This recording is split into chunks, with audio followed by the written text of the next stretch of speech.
Mon frère s'est levé lors de la fête du 40e anniversaire de mariage de mes parents, une coupe de champagne à la main, et a annoncé à une salle remplie d'une centaine d'invités que j'avais toujours été le raté de la famille.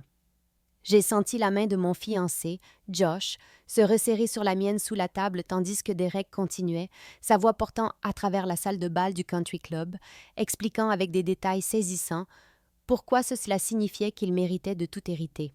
La maison, les économies, tout le patrimoine. Mon visage me brûlait alors que des membres de ma famille, que je n'avais pas vus depuis des années, se tournaient pour me dévisager. Josh s'est penché et a murmuré « Ne réagis pas, fais-moi confiance. » Je n'aurais pas pu bouger même si je l'avais voulu, mais ce n'est pas mon horreur paralysante qui a transformé ce moment en quelque chose de tout à fait différent. C'était le visage de ma mère.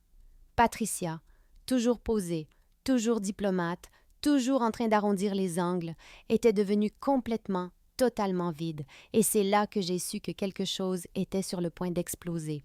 Avant de continuer l'histoire, veuillez vous abonner. J'ai besoin d'atteindre 1000 abonnés pour pouvoir continuer à vous proposer des histoires comme celle-ci chaque jour. Ce n'est qu'un clic pour vous, mais cela signifie beaucoup pour moi. Pour comprendre ce qui s'est passé à cette fête, il faut comprendre comment fonctionne ma famille. Derek a 3 ans de plus que moi, et dès sa naissance, le soleil se levait et se couchait sur tout ce qu'il voulait. Je n'exagère pas. Quand nous étions enfants, sa chambre était 2 fois plus grande que la mienne parce qu'il avait besoin d'espace pour ses projets.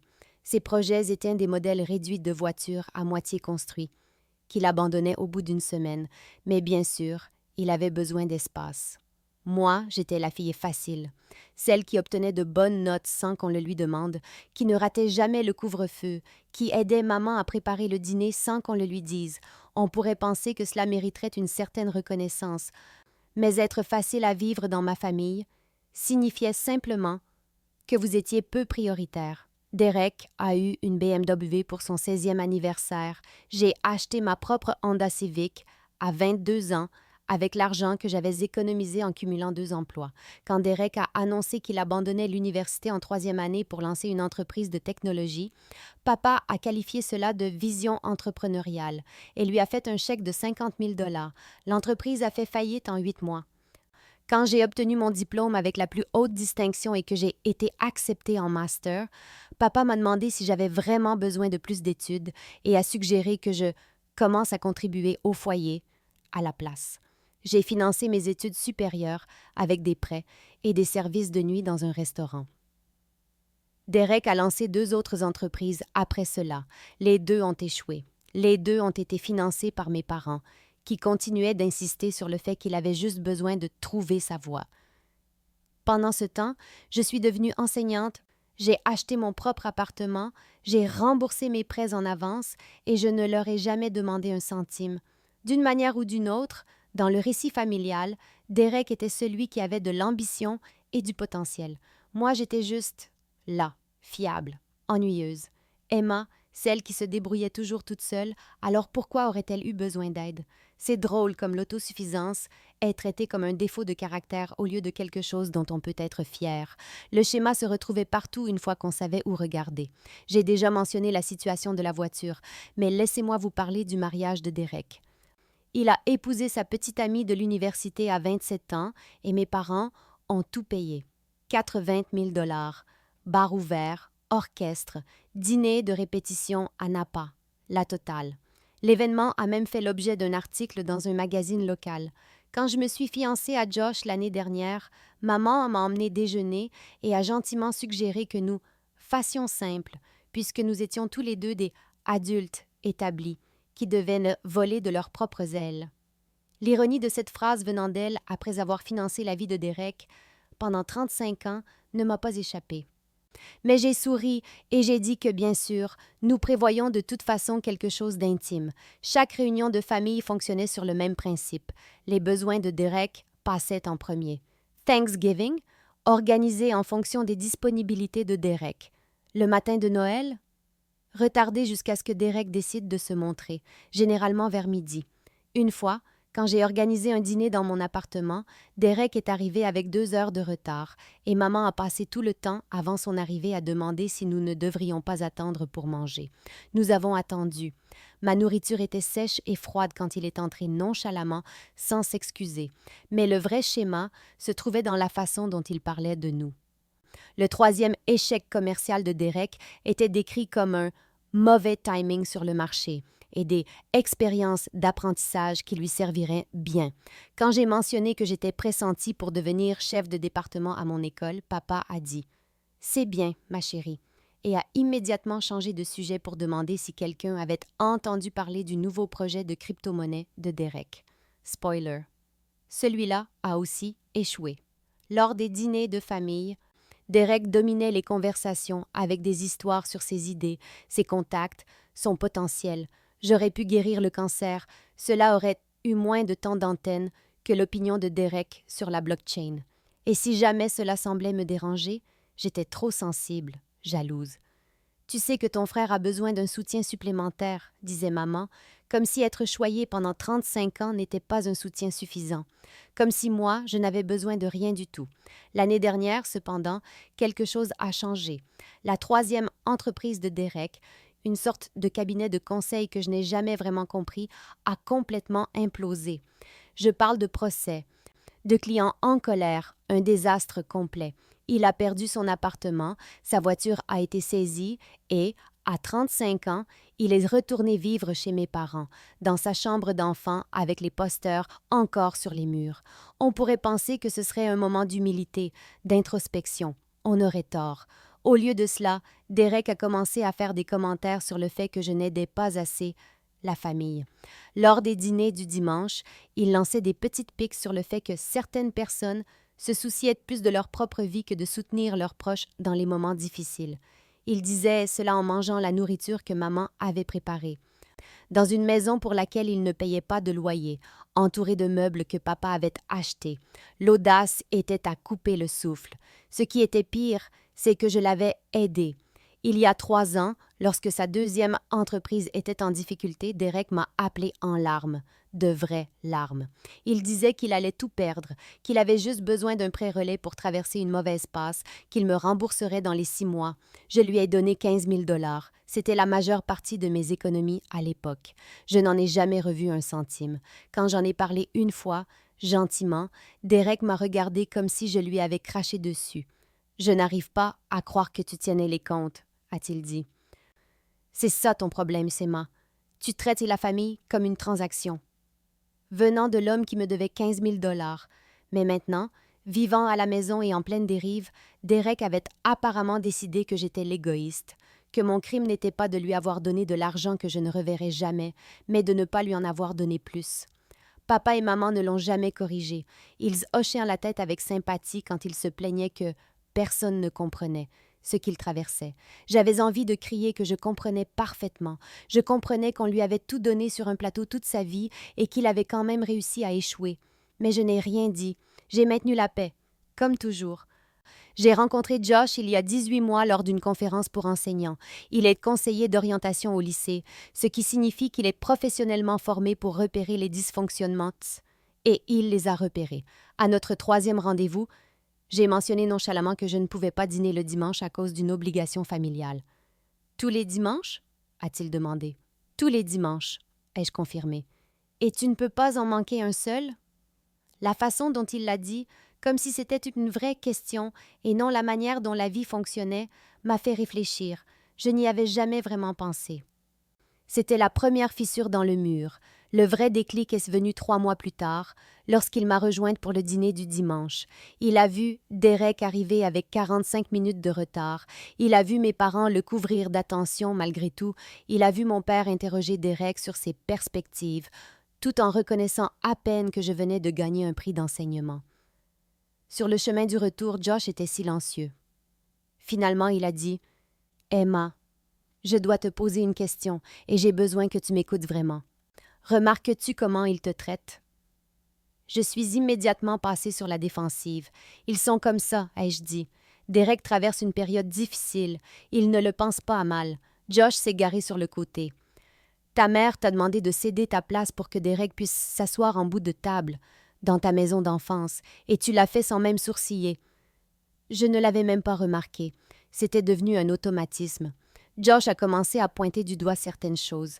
La façon dont papa m'interrompait, mais jamais Derek. La façon dont mes réussites recevaient un « c'est bien », tandis que les idées de Derek faisaient de l'objet de discussions familiales complètes. La façon dont je m'excusais pour des choses qui n'étaient pas de ma faute. Ils t'ont manipulé toute ta vie pour te faire croire que tu étais moins importante, a dit Josh, et tu as accepté cela comme étant normal. Il ne m'a pas poussé à couper les ponts ou à provoquer un drame, il a juste encouragé à fixer des limites, des petites au début. Essaye de dire non à un dîner du dimanche, vois ce qui se passe. Je l'ai fait. Maman m'a appelé 3 fois pour me demander si j'allais bien, si j'étais en colère contre eux, si quelque chose n'allait pas. Quand j'ai dit que j'avais juste besoin d'une semaine pour moi, elle a répondu « Eh bien, Derek sera déçu. » Pas elle. Derek. C'est là que j'ai commencé à le voir vraiment. Josh ne m'a pas retourné contre ma famille.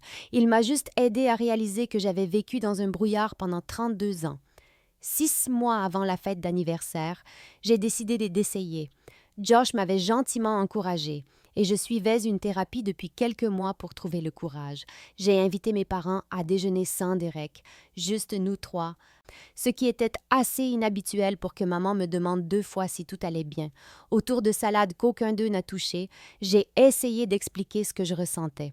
Je suis restée calme, j'ai utilisé des phrases commençant par « je », comme ma thérapeute me l'avait suggéré. J'ai dit que je me sentais parfois négligée, que la différence dans la façon dont ils avaient soutenu Derek par rapport à moi avait été douloureuse, que je voulais me sentir plus valorisée dans la famille. Je pensais être si raisonnable. Le visage de mon père est devenu rouge avant même que j'aie fini. « Alors tu tiens les comptes maintenant ?»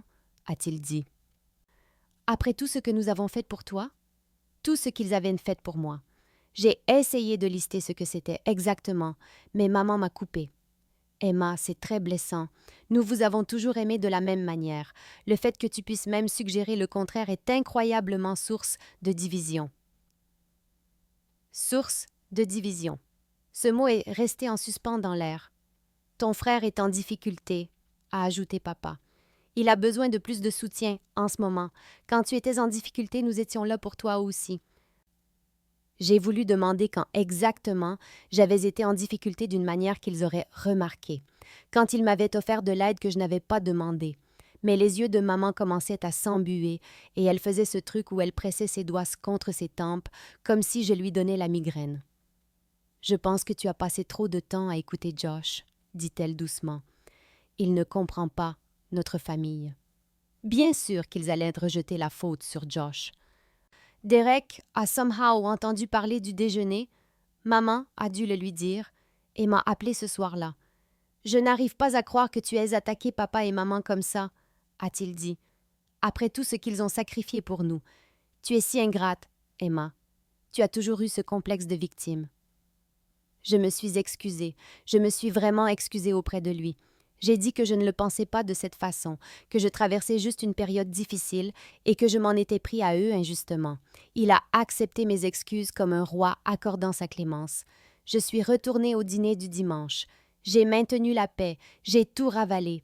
Josh m'a tenue dans ses bras pendant que je pleurais ce soir-là et a dit « Tu as essayé, c'est ce qui compte. » Mais je me sentais comme une ratée, encore une fois. 2 mois avant cette fête désastreuse, mes parents ont annoncé qu'ils voulaient célébrer leur 40e anniversaire avec quelque chose de spécial. Une grande fête, ont-ils dit, une vraie célébration. J'ai immédiatement proposé mon aide pour l'organisation. Je suis douée pour l'organisation. Cela fait littéralement partie de mon travail d'enseignante. De plus, je me suis dit que ce pourrait être un moyen de contribuer, de me sentir incluse dans quelque chose de significatif. Maman a souri et m'a tapoté la main. « C'est gentil, Betty, ma chérie, mais Derek a déjà proposé de tout gérer. Tu sais comment il est avec ses grands projets. » Derek, qui ne pouvait pas gérer sa propre vie, allait organiser une fête pour 100 personnes. Bien sûr. Qu'est-ce qui pourrait mal tourner? Tout, en fin de compte. Une semaine plus tard, maman m'a appelée. Est-ce que Derek m'avait parlé du lieu de réception? Non? Eh bien, pourrais-je peut-être chercher quelques options, juste en renfort? Bien sûr que je pouvais. J'ai trouvé 3 lieux, comparé les prix, négocié un acompte. Le nom de Derek a été mis sur le contrat, puis ce fut le traiteur, les invitations, le photographe. Chaque tâche, d'une manière ou d'une autre, me revenait après que Derek n'ait pas eu le temps, ait oublié de faire le suivi ou s'occupait d'une opportunité commerciale. Je passais mes soirées après l'école à écrire les adresses sur les enveloppes à la main parce que Derek avait dit qu'il les concevrait, mais ne l'avait jamais fait. J'ai rencontré le fleuriste pendant ma pause déjeuner. J'ai créé un plan de table qui tenait compte de 40 ans de drames familiaux et de parents divorcés qui ne pouvaient pas être à la même table. Pendant ce temps, Derek se présentait au dîner du dimanche et pérorait sur sa vision de la fête. La palette de couleurs qu'il avait choisie, le menu qu'il avait sélectionné, le calendrier qu'il avait créé. Tout cela était mon travail. Mes parents le regardaient avec admiration. « Tu es si prévenant, » disait maman, « si soucieux des détails. » Quand des membres de la famille me posaient des questions sur la fête, je commençais à répondre et Derek prenait la parole avec aisance. « Ouais, j'ai travaillé très dur dessus, » disait-il, et d'une manière ou d'une autre, j'étais effacée de l'histoire. Josh l'a remarqué. Bien sûr qu'il l'a remarqué. « Pourquoi le laisses-tu faire ça? » a-t-il demandé un soir alors que j'adressais la 70e invitation. Je n'avais pas de bonne réponse, parce que c'était plus facile que de se battre, parce qu'ils ne me croiraient pas de toute façon, parce que c'était juste comme ça. Environ 3 semaines avant la fête, Derek a commencé à dire des choses étranges. Nous étions au dîner du dimanche et il a parlé de l'héritage familial, sorti de nulle part. « Il est important de penser à qui perpétue vraiment les valeurs familiales, » a-t-il dit, en me regardant d'un air entendu. Qui est vraiment engagé à maintenir la force de cette famille? Je pensais qu'il était juste prétentieux comme d'habitude, mais papa a hoché la tête sérieusement. C'est une perspective très mature, mon fils. Puis Derek a commencé à parler d'héritage, pas subtilement quand d'ailleurs. Il faisait des commentaires sur le fait que certaines personnes pensent avoir droit à des choses simplement parce qu'elles font partie de la famille, mais que le véritable héritage devrait aller à ceux qui incarnent ce que la famille représente. Maman prenait une expression crispée quand il disait ces choses, mais elle ne lui a jamais dit d'arrêter. J'ai remarqué que mes parents avaient beaucoup de conversations à huis clos. Ils étaient allés voir leur avocat 2 fois en un mois, ce qui semblait excessif pour ce que maman décrivait comme « mettre à jour quelques papiers ». Quand j'ai demandé si tout allait bien, s'ils avaient besoin d'aide, maman m'a repoussé d'un geste de la main. « Juste des trucs ennuyeux de planification successorale, ma chérie. Rien dont tu doives te soucier. » Mais je n'étais invitée à aucune de ces discussions. Quand Derek a mentionné nonchalamment qu'il avait été à une réunion avec l'avocat et les parents, j'ai senti quelque chose de froid s'installer dans mon estomac. « Je ne savais pas que tu étais impliquée là-dedans, » ai-je dit prudemment. Il a haussé les épaules. « Eh bien, il faut bien que quelqu'un pense aux aspects pratiques. L'avenir des biens familiaux. » La façon dont il l'a dit, comme si c'était déjà décidé, comme si c'était son rôle et uniquement le sien. Josh a remarqué que mon anxiété montait. « Est-ce qu'ils t'ont réellement dit quelque chose à propos de leur testament? » a-t-il demandé. Ils ne l'avaient pas fait. Pas un mot. J'avais toujours supposé que les choses seraient partagées équitablement entre Derek et moi, comme le font la plupart des parents, mais maintenant, je n'étais plus sûre. « Peut-être que tu devrais leur demander directement, » a suggéré Josh. Je ne pouvais pas. La seule fois où j'avais essayé d'avoir une vraie conversation avec mes parents, on m'avait accusée d'être source de division et ingrate. Parler d'héritage semblait encore plus tabou, plus vénal. Alors je n'ai rien dit, et Derek a continué ses commentaires, chacun un peu plus acéré, un peu plus pointu, comme s'il savait quelque chose que j'ignorais. Le jour de la fête, Josh et moi sommes arrivés tôt au country club pour nous assurer que tout était correctement installé. Naturellement, Derek était déjà là, en train de socialiser avec les membres de la famille qui arrivaient, jouant le fils dévoué. Je vérifiais les centres de table quand Josh était venu derrière moi, la voix basse. « Emma, ton frère et tes parents sont blottis dans un coin depuis 10 minutes. Il se passe quelque chose. » J'ai jeté un coup d'œil. Derek avait la main sur l'épaule de papa et il parlait à voix basse et pressée. Le visage de maman était crispé, mal à l'aise. Quand elle m'a vu regarder, elle a immédiatement affiché un sourire et m'a fait un signe de la main. Ils sont probablement en train de revoir le discours ou quelque chose comme ça, ai-je dit en me retournant vers les fleurs. Derek adore être dramatique à propos de ces choses. Josh n'a pas bougé. Ce n'est pas ça. Je les observe depuis le début de la soirée. Chaque fois que tu es à proximité, ils arrêtent de parler. Ton père n'arrête pas de vérifier son téléphone comme s'il attendait quelque chose. Et Derek a l'air... Il a fait une pause. Il a l'air excité, comme un matin de Noël. J'ai senti l'irritation me traverser. Josh, est-ce qu'on peut ne pas faire ça aujourd'hui? Je sais que ma famille est si bizarre, mais c'est leur anniversaire. Peut-on juste s'en sortir? Il a levé les mains. D'accord. Je suis désolée, mais je te le dis, quelque chose ne va pas. C'est différent du truc habituel de l'enfant prodige. Je voulais le croire, mais j'étais si fatiguée. Fatiguée d'analyser chaque interaction familiale, fatiguée de me sentir blessée et en colère, fatiguée d'être sur le qui-vive. Peut-être que Josh avait raison, peut-être que quelque chose se passait, mais que pouvais-je y faire? Provoquer une scène avant même que la fête ne commence? Reste près de moi ce soir, a dit Josh doucement. S'il te plaît. J'ai un très mauvais pressentiment. J'ai promis que je le ferais, mais honnêtement, je pensais qu'il exagérait. Rétrospectivement, l'instinct de Josh est bien meilleur que le mien ne l'a jamais été. Il a vu l'embuscade arriver à des kilomètres. Moi, je prétendais encore que tout était normal, jusqu'à ce que mon frère se lève avec cette coupe de champagne et me détruise devant 100 personnes. J'aurais dû écouter Josh. J'aurais dû partir à la seconde où il a dit que quelque chose n'allait pas. La salle de bal du country club était parfaite, des roses blanches et des touches dorées partout. Des tables rondes pour 10 personnes avec des nappes ivoires, un quatuor à cordes jouant doucement dans un coin. Une centaine d'invités se promenaient avec des flûtes de champagne et tout ce que j'avais passé des semaines à organiser s'était magnifiquement mis en place. Personne ne m'en attribuerait le mérite, mais ce n'était pas grave, c'était normal. Derek était déjà en pleine représentation quand nous sommes entrés. Il faisait rire un groupe d'oncles avec une histoire, ses gestes larges et animés. Il était bien habillé, un nouveau costume, probablement acheté avec l'argent de maman et papa, et ses cheveux étaient parfaitement coiffés. Le fils prodigue. De retour et radieux, plusieurs tantes l'ont arrêté pour le serrer dans leurs bras, lui dire à quel point il était beau, à quel point elles étaient fières qu'il se remette sur pied. J'ai eu droit à des sourires polis et à des « Oh, Emma, tu es jolie ». Mes parents étaient près du bar, accueillant les invités. Papa faisait sa routine habituelle de tape dans le dos, mais maman semblait ailleurs. Son sourire était crispé et elle n'arrêtait pas de toucher son collier, ce qu'elle fait quand elle est nerveuse. Quand elle m'a vue, quelque chose a traversé son visage, de la culpabilité, de l'anxiété. C'était parti avant que je puisse l'identifier. « Emma, ma chérie, dit-elle en m'embrassant sur la joue, tout est magnifique. Pas merci pour tout, juste tout est magnifique. » Comme si cela s'était arrangé par magie. Derek est apparu à mon coude. « Salut, sœurette, contente que tu aies pu venir. » Comme si j'étais une invitée de passage et non la personne qui avait organisé tout cet événement.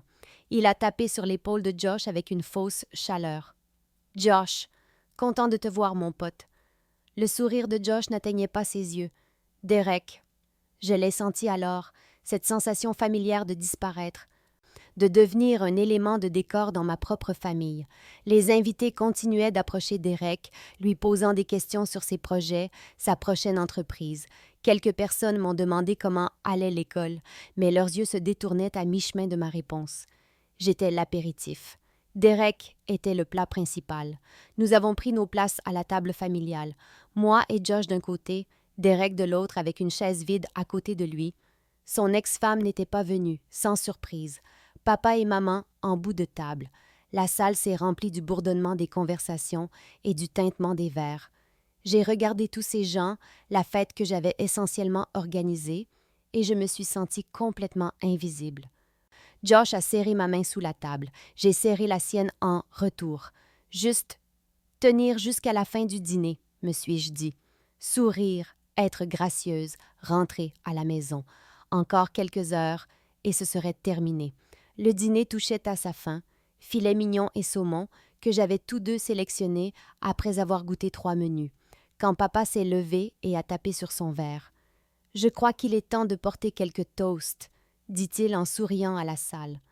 Traditionnellement, la personne qui a organisé l'événement parle en premier. Ce serait moi. J'avais même préparé quelque chose de court et de doux sur l'amour. L'engagement et 40 ans de vie commune. J'allais prendre mon verre quand Derek s'est levé. Papa s'est immédiatement rassis, lui cédant la parole. Bien sûr. Derek s'est éclairci la gorge et la salle s'est tue. Il avait ce charisme facile, cette capacité à capter l'attention que je n'avais jamais possédée. « Je veux remercier tout le monde d'être ici ce soir, » commença-t-il, la voix chaude et confiante. 40 ans de mariage, c'est incroyable, et maman et papa sont un témoignage de ce qu'est un véritable engagement. Les gens ont hoché la tête, souri. Un toast d'anniversaire standard. J'ai commencé à me détendre un peu. Peut-être que Josh s'était trompé, peut-être que c'était juste Derek étant Derek, prenant le devant de la scène, parce que c'est ce qu'il fait. Ils nous ont tant appris en grandissant, a poursuivi Derek, sur la loyauté, sur le sacrifice, sur ce que signifie vraiment soutenir sa famille, pas seulement quand c'est pratique, mais quand c'est difficile. Ses yeux se sont posés sur moi une seconde, mon estomac s'est noué. Et je pense qu'en célébrant ce soir, il est important de parler des valeurs familiales, de l'héritage, de qui incarne vraiment les principes sur lesquels maman et papa ont bâti leur vie. La salle était très silencieuse maintenant. Certaines personnes semblaient confuses. D'autres se penchaient en avant, sentant le drame arriver. Parce que la famille, ce n'est pas seulement le sang, a dit Derek. C'est qui est présent, qui se sacrifie, qui met la famille en premier, même quand ils ont d'autres options. La main de Josh a de nouveau trouvé la mienne sous la table, la serrant fort. « Emma », a-t-il chuchoté, à peine audible. « Prépare-toi. » Mais je ne pouvais pas bouger. J'étais figée, regardant le visage de mon frère, voyant quelque chose de laid nager sous son sourire étudié.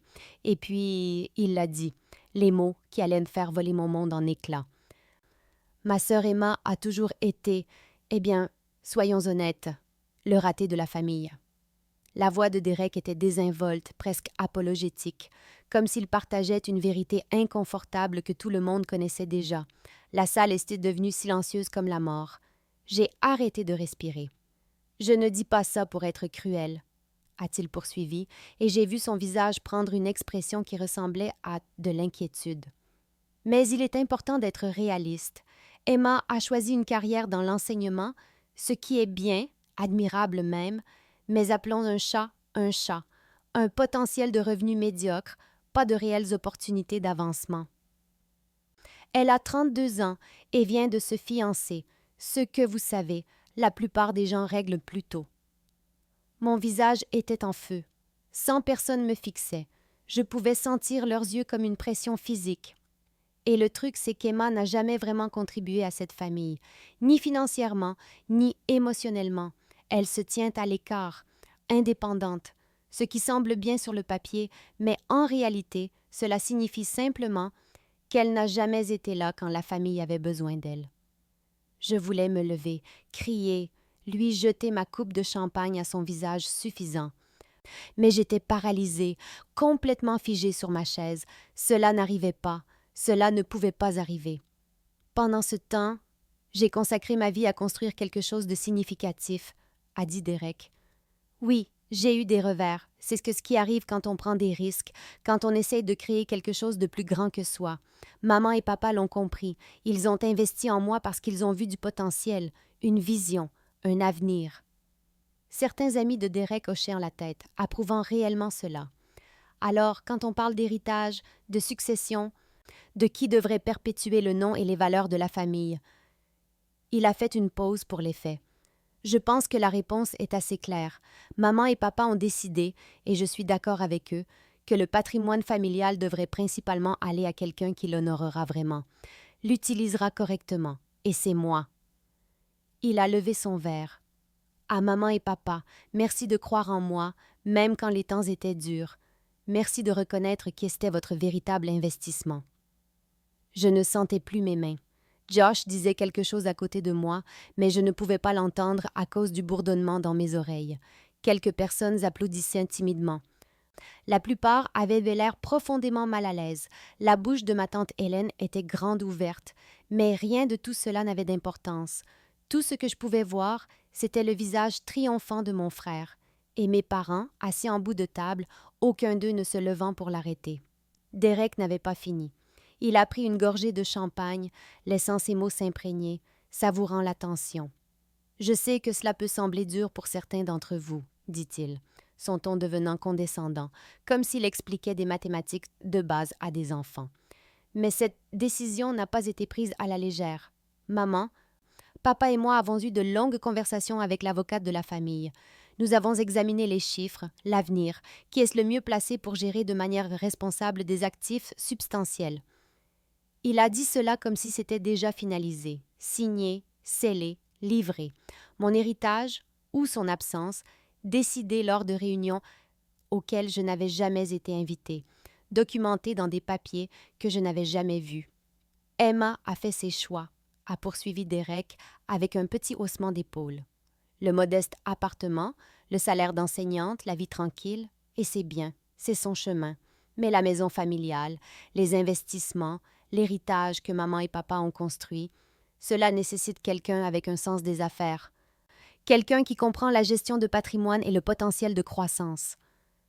Le sens des affaires, venant de l'homme qui avait mis 3 entreprises en faillite.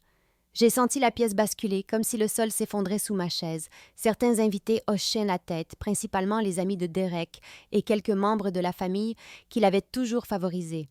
Mon cousin Brad souriait même, comme si cela avait un sens parfait. D'autres semblaient horrifiés. Tante Hélène chuchotait de manière urgente à oncle Marc. La mère de Josh, assise à 3 tables de là, avait la main sur la bouche.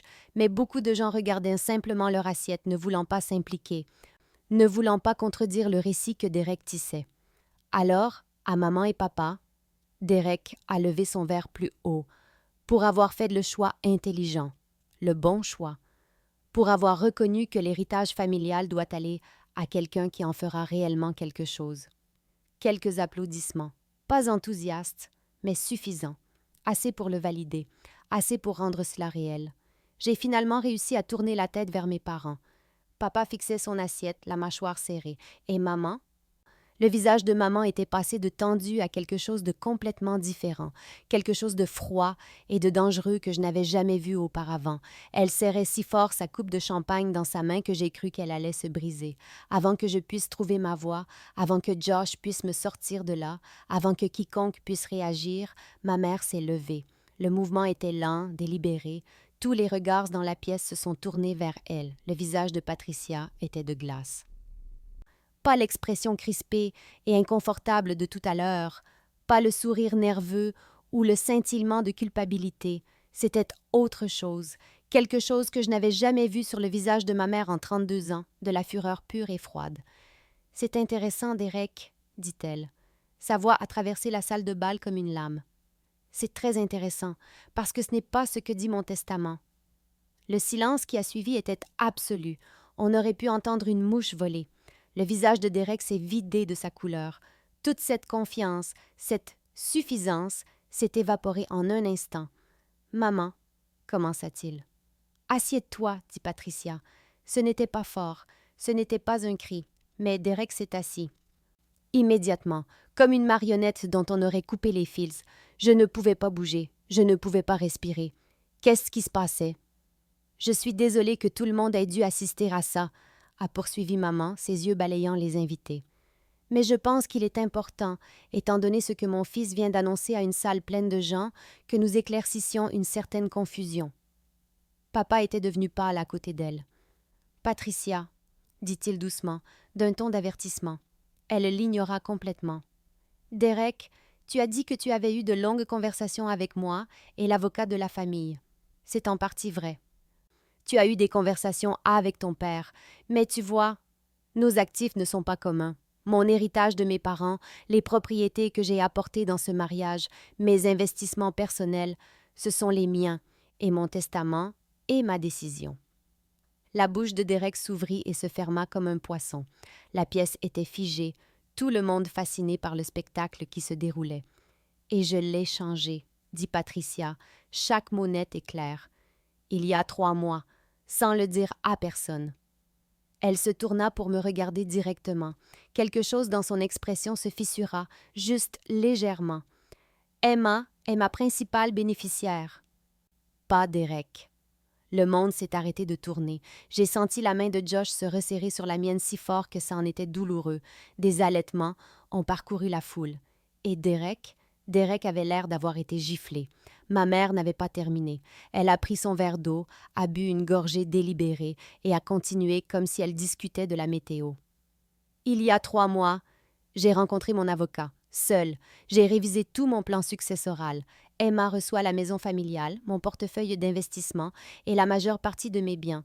Derek reçoit un fonds en fiducie, un petit, avec des conditions très spécifiques attachées à sa distribution. Derek a émis un son étranglé. « Tu ne peux pas. Ce n'est pas. »« Je le peux absolument, » a dit Patricia.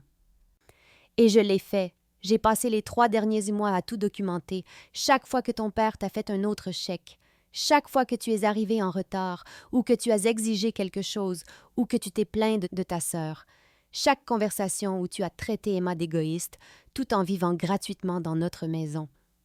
Sa voix devenait plus dure maintenant, plus acérée. J'ai documenté le favoritisme que j'ai laissé ton père perpétuer pendant 35 ans, la façon dont nous avons financé tes échecs pendant qu'Emma se finançait elle-même, la façon dont nous t'avons trouvé des excuses tout en attendant d'Emma qu'elle se débrouille, simplement sans soutien. Les gens regardaient ouvertement maintenant, certains avec leur téléphone sorti. Cela allait être partout sur les réseaux sociaux dès le lendemain matin. Je m'en fichais, je ne pouvais pas traiter ce que j'entendais. J'ai vu Emma devenir indépendante et réussir malgré le fait d'être négligée, a poursuivi maman. Je t'ai vu devenir arrogant et irresponsable parce que tu as été trop gâté. Et j'ai réalisé que la pire chose que je pouvais faire en tant que mère était de continuer à permettre ce déséquilibre. Elle s'est retournée vers Derek et son expression était cinglante. Alors j'ai décidé de faire un test. Je vous ai dit, à toi et à ton père, que nous prévoyons de faire de toi le principal bénéficiaire. Je voulais voir ce que tu ferais avec cette information, comment tu te comporterais. Le visage de Derek était rouge maintenant, la rage remplaçant le choc. « Tu m'as testé? »« Et tu as échoué de façon spectaculaire, » a dit Patricia. « Félicitations, Derek. Tu viens d'humilier ta sœur à la fête d'anniversaire de tes parents en te basant sur un mensonge que je t'ai servi pour voir si tu me prouverais que j'avais raison sur ton caractère. » Elle s'est assise en lissant sa robe. « Tu l'as fait. » Patricia n'avait pas fini d'expliquer. La salle restait silencieuse, captivée par le drame familial qui se déroulait. « J'ai besoin que vous compreniez tous quelque chose, » dit-elle. Sa voix plus basse maintenant, mais non moins intense. « Je ne suis pas irréprochable ici. J'ai laissé faire. Pendant des décennies, j'ai regardé mon mari déverser de l'argent et de l'attention sur Derek pendant qu'Emma apprenait à ne rien attendre. Je me disais que c'était parce que Derek avait besoin de plus d'aide, qu'Emma allait bien toute seule. Elle m'a regardée et j'ai vu des larmes dans ses yeux pour la première fois. Mais Emma n'allait pas bien. Elle était négligée, elle était ignorée, et elle a appris à se faire petite et peu exigeante parce que c'était le seul moyen de survivre dans cette famille sans déception constante.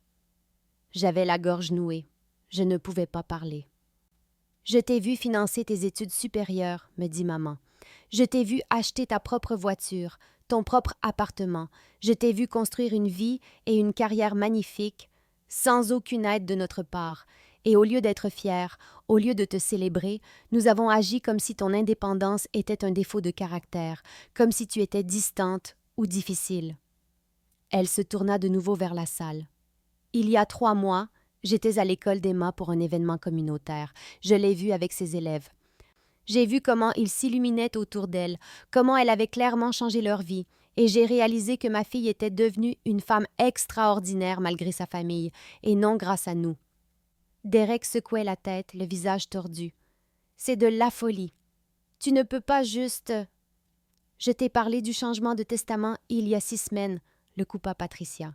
« J'ai dit que ton père et moi avions décidé de faire de toi le principal bénéficiaire.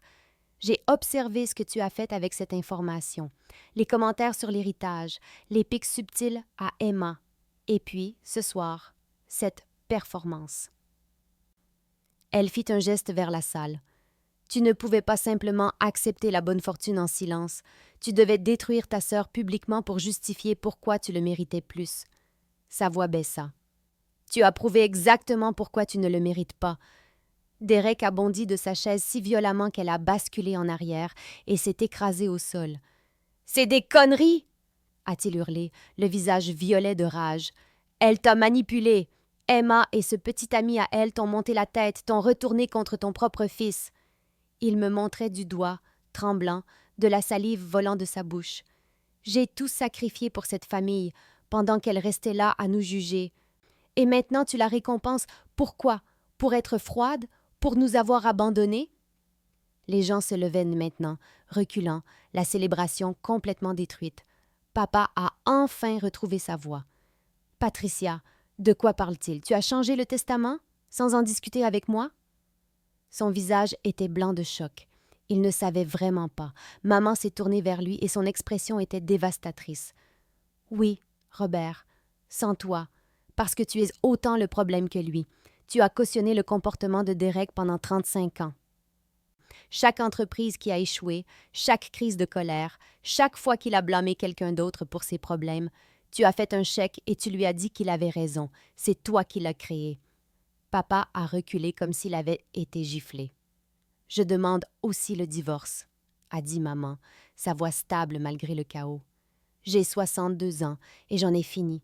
Fini de te regarder détruire notre fils avec ton indulgence. Fini d'être complice de la façon dont nous avons traité notre fille. Fini de tout ça. » La salle a éclaté. Tante Hélène pleurait. Derek hurlait toujours, me traitant de garce manipulatrice, traitant Josh de serpent, traitant maman de folle vengeresse. Papa s'est assis lourdement, le visage dans les mains. D'autres membres de la famille essayaient de calmer Derek, ou fuyaient vers les sorties, ou filmaient tout sur leur téléphone. C'était un désastre absolu, un nuage en forme de champignon de dysfonctionnement familial, explosant en temps réel. Et moi, je suis restée assise, le bras de Josh autour de moi, regardant ma famille entière imploser au milieu d'une salle de bal de country club, tandis que 100 personnes en étaient témoins. Derek est sorti en trombe, hurlant toujours des obscénités. Et papa s'est précipité après lui, l'appelant par son nom. Plusieurs membres de la famille ont suivi. Le cousin Brad, l'oncle Tom, qui avait toujours pensé que Derek était brillant, une poignée d'amis de golf de papa qui avaient vu Derek grandir et ne pouvaient pas réconcilier cette version avec le garçon en or dont il se souvenait. Tante Carole, la sœur de papa, a lancé à maman un regard de pur dégoût avant de sortir avec son mari. La fête s'est fracturée le long de lignes de faille invisibles que je ne soupçonnais pas. Environ la moitié des invités ont trouvé des excuses maladroites et ont fui, incapables ou peu disposés à faire partie de ce gâchis. L'autre moitié est restée, principalement la famille du côté de maman et quelques âmes courageuses qui semblaient trop abasourdies pour bouger. Le quatuor à cordes avait cessé de jouer à un moment donné. Les serveurs se tenaient immobiles avec des plateaux de dessert intacts. Je ne sentais plus mon corps. J'étais consciente du bras de Josh autour de moi, de sa voix disant quelque chose d'apaisant, mais je ne pouvais pas traiter les mots. Ma mère venait de faire exploser son mariage, de déshériter mon frère et de me nommer sa principale bénéficiaire devant 100 personnes. Mon frère m'avait traité de raté. Mon père ne m'avait pas défendu une seule fois. Maman s'est approchée de notre table. Elle se déplaçait lentement, comme si elle avait vieilli de 10 ans en 10 minutes. Quand elle m'a atteinte, elle s'est agenouillée à côté de ma chaise, vraiment agenouillée, et a pris mes mains dans les siennes. « Emma, » dit-elle, et sa voix se brisa. « Je suis tellement, tellement désolée. Pour tout. Pour chaque fois que j'ai détourné le regard pendant que tu étais traité comme inférieur. Pour chaque fois que j'ai trouvé des excuses pour ton frère et ton père au lieu de te protéger. Pour t'avoir laissé croire pendant 32 ans que tu n'étais pas assez. » Des larmes coulaient sur son visage maintenant. « Tu as toujours été assez. Tu as toujours été plus qu'assez. Et j'ai échoué en tant que mère en ne te le montrant pas chaque jour. » Quelque chose s'est brisé dans ma poitrine. J'ai commencé à pleurer, à vraiment pleurer, des années de douleur refoulées se déversant. Maman m'a prise dans ses bras et pour la première fois de ma vie d'adulte, j'ai eu l'impression que ma mère me voyait vraiment. Me voyait pour de vrai. La main de Josh était sur mon dos. Maman chuchotait des excuses. Et quelque part au loin, je pouvais entendre le personnel du country club commencer tranquillement à nettoyer les ruines de la fête. Les semaines qui ont suivi la fête d'anniversaire ont été surréalistes. Derek et papa ont engagé un avocat cher, d'après ce que j'ai entendu par le bouche à oreille familial, pour contester le testament de maman. Ils ont prétendu qu'elle n'était pas saine d'esprit, que Josh et moi l'avions manipulée, que tout cela relevait de la maltraitance des personnes âgées. Leur avocat a envoyé des lettres de menaces. L'avocat de maman a renvoyé la documentation. 3 mois de conversations enregistrées, des relevés bancaires montrant le schéma des paiements à Derek. Des emails où maman avait exprimé ses inquiétudes concernant le favoritisme que papa avait balayé d'un revers de main. Le testament était en béton. Maman avait été méticuleuse. J'ai bloqué le numéro de Derek. Après le 15e message vocal me traitant de garce intrigante, j'ai aussi bloqué celui de papa, après qu'il ait laissé un message disant que j'avais détruit cette famille et que je devrais avoir honte. L'ironie de cette affirmation ne m'a pas échappé. Je n'ai rien détruit, j'ai juste arrêté de prétendre que ce n'était pas déjà brisé. Maman a demandé le divorce la semaine après la fête. Elle a emménagé chez sa sœur Linda, à 2 heures de route, et d'après ce qu'elle m'a dit lors de nos appels téléphoniques hebdomadaires, elle n'avait jamais été aussi heureuse. J'aurais dû faire ça il y a 20 ans, a-t-elle dit. J'ai l'impression de pouvoir enfin respirer. La famille s'est divisée comme une cellule. Le côté de papa s'est rallié à lui et à Derek, dépeignant maman comme une folle vengeresse en pleine dépression. Le côté de maman était plus divisé. Certains la soutenaient, d'autres pensaient qu'elle avait mal géré la situation même si Derek le méritait. Tante Hélène m'a appelée en pleurant, s'excusant de ne pas s'être exprimée plus tôt, disant qu'elle avait observé le favoritisme pendant des années et se sentait coupable d'être restée silencieuse. Quelques cousins m'ont contacté pour me soutenir. D'autres m'ont retiré de leurs amis sur les réseaux sociaux. Josh et moi avons reporté notre mariage. Pas annulé, reporté. Nous l'avions prévu dans 6 mois, mais aucun de nous ne pouvait supporter l'idée de naviguer dans ce champ de mines en ce moment. Qui inviterions-nous? Est-ce que maman viendrait? Est-ce que papa se pointerait et ferait une scène? Cela semblait impossible. On le fera quand les choses se calmeront, a dit Josh. Quand tu seras prête. Je n'étais pas sûre d'être un jour prête. Je n'étais pas sûre que les choses se calmeraient un jour, mais pour la première fois de ma vie, je n'essayais pas d'imposer la paix là où il n'y en avait pas. 6 mois plus tard, je suis en thérapie 2 fois par semaine. Il s'avère que 32 ans de manipulation psychologique par votre famille laissent des séquelles qui ne guérissent pas du jour au lendemain. Ma thérapeute, Dr Martinez, m'a aidé à comprendre quelque chose de crucial. J'ai passé toute ma vie à penser que j'étais le problème. Le raté. Celle qui ne pouvait pas mériter leur amour parce que je n'essayais pas assez, que je ne réussissais pas assez, que je n'étais pas assez, tout simplement. Mais je n'ai jamais été le raté. J'étais l'exemple de réussite qu'ils ne pouvaient pas contrôler. Je suis maintenant dans contact limité avec la plupart de ma famille. Papa envoie des emails occasionnels que je ne lis pas. L'avocat de Derek envoie toujours des lettres que mon avocat gère. Je prends un café avec maman toutes les 2 semaines. Elle est différente maintenant. Plus légère, plus honnête. Elle me raconte des histoires sur sa propre mère, sur des schémas qui remontent à des générations. Nous apprenons toutes les deux à les briser. L'héritage n'est pas encore finalisé. Les divorces et les batailles de succession prennent du temps. Mais maman m'a assuré qu'il était sécurisé. J'ai déjà décidé ce que j'en ferai. Une partie ira à la vie que Josh et moi construisons. Nous nous marions au printemps prochain. Une petite cérémonie, juste avec des gens qui nous aiment vraiment. Le reste, je crée un fonds pour ma classe et d'autres comme elle. Fournitures artistiques, sorties scolaires, ressources pour les enfants dont les familles n'ont pas les moyens de payer des extras. Donner aux élèves ce que je n'ai jamais reçu de ma famille, un soutien inconditionnel. Josh dit que je m'épanouis. Certains jours, je le crois. Certains jours, j'entends encore la voix de Derek me traiter de raté devant 100 personnes, mais ces jours se font plus rares. Voici ce que je sais maintenant. Mon frère avait raison sur une chose. Je suis différente d'eux. Je ne mesure pas ma valeur à la quantité d'argent que je peux soutirer aux gens qui m'aiment. Je ne pense pas que la cruauté soit justifiée par le désespoir. Je ne crois pas que la famille signifie accepter les abus pour maintenir la paix. Alors laissez-moi vous poser cette question, car j'y réfléchis encore moi-même. Le test de ma mère était-il cruel ou était-il nécessaire? A-t-elle manipulé Derek pour qu'il montre son vrai visage? Ou a-t-elle enfin brandi un miroir qu'il avait évité toute sa vie? Suis-je allé trop loin en acceptant l'héritage, ou passe assez loin en lui parlant encore? Je veux vraiment savoir ce que vous en pensez.